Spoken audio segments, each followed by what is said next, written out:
চট্টগ্রামের রাঙ্গুনিয়ার রোয়াজারহাট এলাকায় সাবেক পররাষ্ট্রমন্ত্রীর মদদে রুবেল সুপার মার্কেটে হামলা ও লুটপাটের অভিযোগ উঠেছে।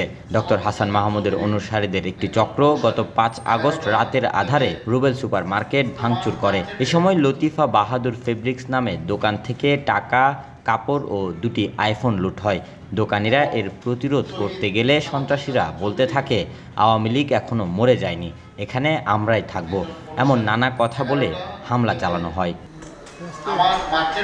বৃহস্পতিবার দুপুরে চট্টগ্রাম নগরের একটি রেস্টুরেন্টে এসব অভিযোগ করে এক সংবাদ সম্মেলন করেন ব্যবসায়ী মোর্শেদ মঞ্জুর রুবেল। এখানে যারা আসামি করা হয়েছে তারা ৫ তারিখের আগেও এই হাসান মাহমুদের ছত্রছায়ায় ছিল এবং এই হাসান মাহমুদের মাধ্যমে তারা আমাকে বিভিন্ন সময় বিভিন্নভাবে তারা আমাকে হয়রানি করেছে এবং আমি গত ১৫ বছরে আমি রাঙ্গুনিয়াতে যেতে পারি নাই। আমি চট্টগ্রাম শহরে, ঢাকা শহরে, দেশের বাইরে আমি ভালো মতো ব্যবসা বাণিজ্য করতে পারি নাই।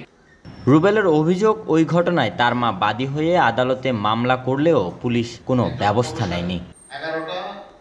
Desk report, news now 24।